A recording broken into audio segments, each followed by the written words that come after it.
They laughed at the delivery man, thinking he was just an ordinary guy with nothing special about him. They made jokes, rolled their eyes, and acted like they were better than him.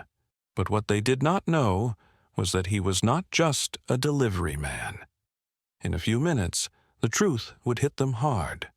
The same man they were laughing at was someone who could turn their lives upside down.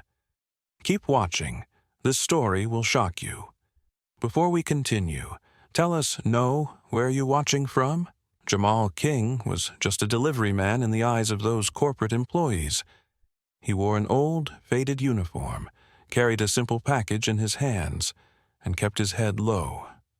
But there was something different about him, not in how he looked, but in the way he carried himself, calm, composed, like he knew something the others didn't. Then there was Connor Blake. He was everything Jamal wasn't: loud, confident, dressed in an expensive suit and full of arrogance. Connor loved to be the center of attention. He enjoyed putting people down, making them feel small, just to boost his own ego. To him, respect was something tied to money, titles, and appearances. If you didn't fit into his world of success, you didn't matter. The setting? A fancy corporate office in the middle of a big city, glass walls, shiny floors, expensive coffee machines humming in the background. Employees rushed around with their laptops, acting busy, but always finding time to judge anyone who didn't look like they belonged. This was a place where people believed your worth was written on your paycheck.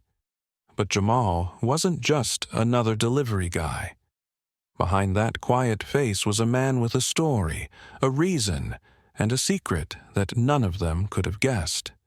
And soon, that secret would shake the very walls of that office. Jamal walked into the office quietly, holding a small package.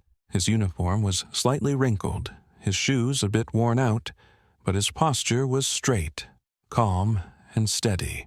The office was buzzing with energy, people typing away, phones ringing, conversations filled with business jargon. Yet, as soon as Jamal stepped in, a few heads turned, not with respect, but with that familiar look of judgment. Connor Blake was sitting with his team, laughing over some joke that probably was not even that funny.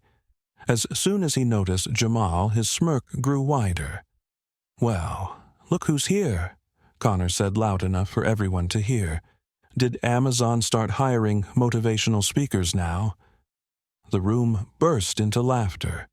Some people joined in genuinely, while others gave those awkward laughs, the kind people do when they do not want to seem out of place.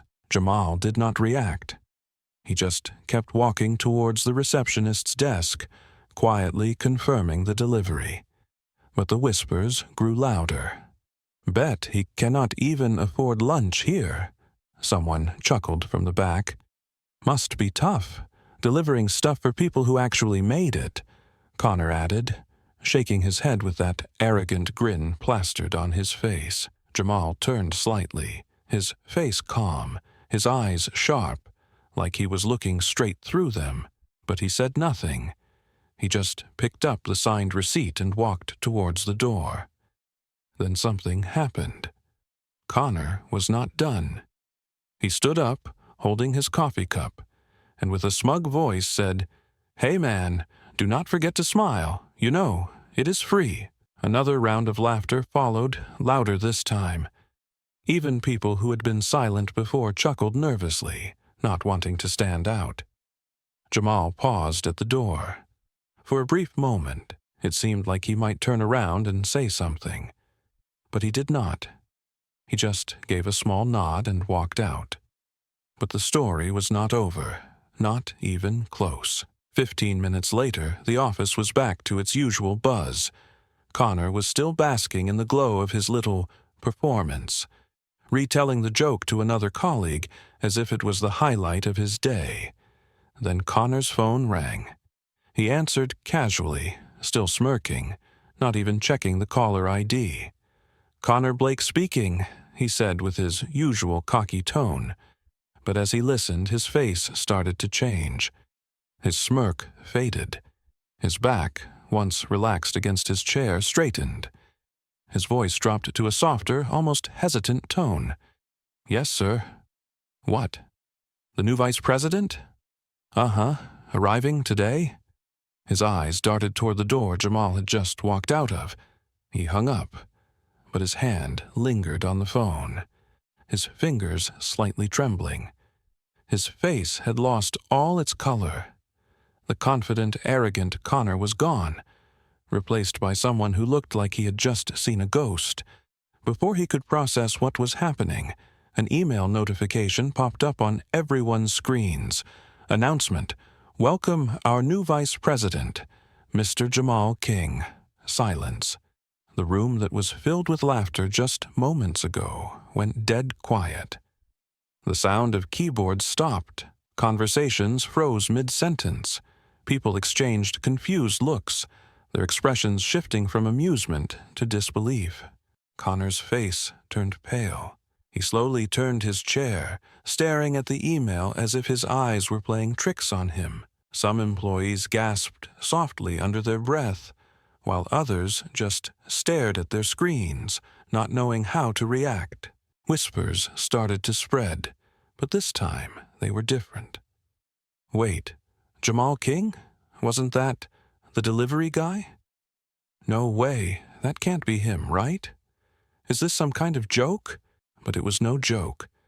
As the weight of the situation sank in, people started remembering every word they had said, every laugh they had shared at Jamal's expense.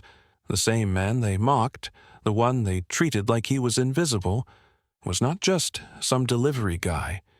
He was about to walk back into that office with a title that outranked all of them. Connor tried to play it cool. He adjusted his tie, forced a weak smile, and said, "Well, maybe it's just someone with the same name."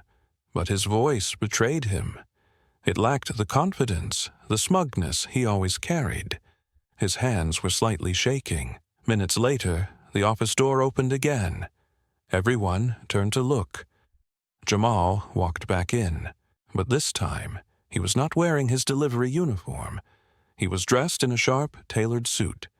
His posture was the same, calm, steady, but now there was an undeniable authority in the way he carried himself. No one laughed. No one whispered. All eyes were on him, filled with shock, regret, and disbelief. Connor's mouth opened slightly as if he wanted to say something, but no words came out. Jamal glanced around the room, making brief eye contact with the same people who had laughed at him earlier. His gaze was not filled with anger or revenge. It was calm, even kind. But that calmness was more powerful than any outburst could have been. He paused, standing in the center of the room for a few seconds, letting the silence speak louder than words. Then he smiled, a genuine, effortless smile.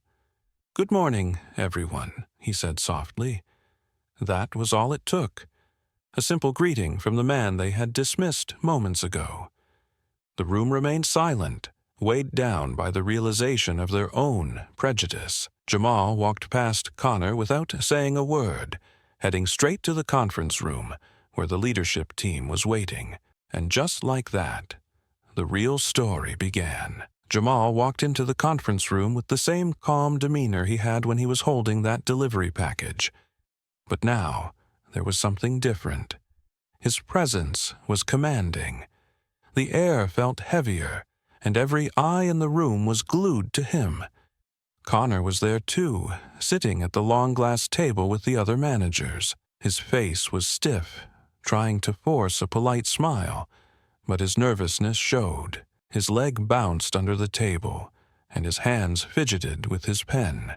Jamal stood at the front of the room, his gaze sweeping across the faces of people who had judged him just an hour ago. He took a deep breath, then began to speak, not with anger, not with bitterness, but with a calm, steady voice that made the room feel even quieter. "Earlier today, I walked into this building as a delivery man. I saw how people reacted. The jokes, the looks, the assumptions. Some people shifted uncomfortably in their seats. No one dared to speak. Jamal continued, "But here's the thing, I wasn't surprised. Because I've seen it before, many times.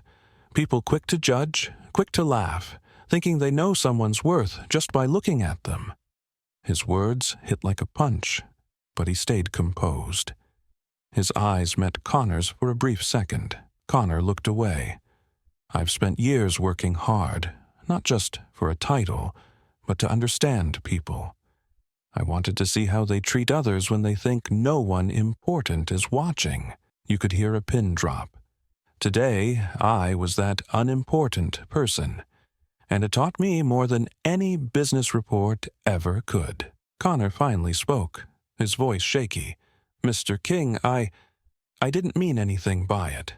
Just harmless office jokes, you know." Jamal looked at him, his face expressionless. "Is it harmless if it makes someone feel small? Is it harmless if it shows who you really are when you think there are no consequences?" Connor had no answer. Jamal turned back to the room. "I'm not here to embarrass anyone. I'm here to lead. But leadership isn't just about profits or strategies. It's about respect for everyone." He paused, letting the words sink in. "Because the way you treat people when you think they're beneath you says everything about who you really are." The room was silent. Faces that were once filled with arrogance now showed nothing but regret. Some avoided eye contact. Others looked down at their laps, ashamed. Jamal picked up the same package he had delivered earlier, holding it up. "Funny thing about packages," he said. "You never know what's inside just by looking at the box." With that, he placed the package on the table and gave a small nod. Then he walked out of the room, leaving behind not just silence, but lessons that would echo long after he was gone. Jamal left the room, but the silence he left behind was louder than any words he could have spoken. The employees sat there, stunned, replaying his words in their heads. Connor, who had always been the loudest voice in the room, was now the quietest. He stared at the table, his mind racing with thoughts he could no longer ignore. But the story was far from over. Later that day, an emergency meeting was called for the entire company. Everyone filed into the large hall, still whispering about what had happened. The air was thick with tension. Jamal stood at the front, this time not as the quiet man in a delivery uniform, but as the vice president of the company. He was dressed in a sharp suit, but his calm, grounded presence was exactly the same. As he began to speak, the room fell silent. "Some of you may still be wondering how someone like me ended up here," Jamal said, his voice steady. "So let me tell you a story." The audience leaned in, curious and uneasy. "My father was the founder of this company," Jamal revealed, pausing to let the shock settle. Gasps echoed across the room, but he didn't believe in handing me success. He believed in teaching me how to earn it. Connor's eyes widened, his face turning pale. The man he had mocked was not just his boss. He was the son of the very person who built the company Connor thought he owned with his arrogance. "My father believed that to lead people, you have to understand them," Jamal continued. "So I started at the bottom. I've done every job you can imagine: warehouse work, customer service, deliveries. I wanted to see the world without the filter of my last name." The room was completely silent now, the weight of Jamal's words pressing down on everyone. "I've been invisible in rooms like this. I've been underestimated, laughed at, ignored. But every time that happened, it taught me something valuable, not about me, but about the people doing the judging." He turned slightly, his eyes landing briefly on Connor, whose confidence was now nothing more than a fragile mask. "You see, success isn't about titles or power. It's about how you treat people when you think they have nothing to offer you. Connor tried to hold back his discomfort, but it showed. He shifted in his seat, his hands clenched tightly in his lap. His mind flashed back to every joke, every arrogant comment, and now he realized the cost of his ignorance. Jamal didn't stop there. I've watched this company from the ground level, and I've seen a culture that needs to change, not just because it's the right thing to do, but because it's the only way we grow, not just as a business, but as people. He paused, letting that sink in before adding, and that change starts today. The room erupted into applause, but Jamal's eyes didn't seek approval. He had said what needed to be said, and he didn't need validation for it. After the meeting, Connor tried to approach Jamal. His usual swagger was gone, replaced by hesitation. "Mr. King," he started, his voice low. I just wanted to say I'm sorry. I didn't know." Jamal looked at him, his face calm but firm. "You didn't need to know who I was to treat me with respect." Those words hit harder than any formal reprimand could have. Connor nodded, speechless, knowing there was nothing more to say. Jamal walked away, not out of spite, but because he had already said everything that mattered. And that's when the real lesson hit. Not just for Connor, but for everyone who had been watching. After that unforgettable meeting, the entire office felt different. The walls, once filled with casual arrogance and silent judgment, now carried an awkward, heavy quietness. Conversations were softer. Laughter was rarer. And when people did speak, they thought twice before letting their words slip out. Connor was not the same either. The man who used to walk around with his chest puffed out and his ego bigger than the office itself now moved with hesitation. He avoided Jamal, but not out of fear, out of guilt. Every corner of the office seemed to remind him of that day, of the moment he realized how wrong he had been. But Jamal, he remained the same, calm, composed, and confident. He did not walk around flaunting his new title. He did not need to. His presence spoke louder than any nameplate on an office door ever could. In the following weeks, Jamal introduced changes, not just to company policies, but to the company culture. Respect became more than just a word printed in the employee handbook. It became a practice. Jamal started small. He organized team-building activities that brought people together, not just managers, but every employee, from interns to janitors. People who were once invisible in meetings now had a voice. Ideas were heard, and contributions were valued regardless of who they came from. Connor struggled at first. He had to sit in meetings where Jamal led discussions with humility and wisdom, the same humility Connor had mistaken for weakness. Watching Jamal handle situations with grace made Connor reflect deeply on his own behavior. It was uncomfortable, but sometimes growth is born out of discomfort. One day, after weeks of avoiding a real conversation, Connor finally approached Jamal in the break room. There were no formalities this time, no fake smiles, just a man ready to face his mistakes. "Jamal," he began, his voice quieter than usual, "I've been thinking a lot about, well, everything, and I realized I owe you more than an apology." Jamal turned to him, his expression calm but attentive. "I judged you without knowing you."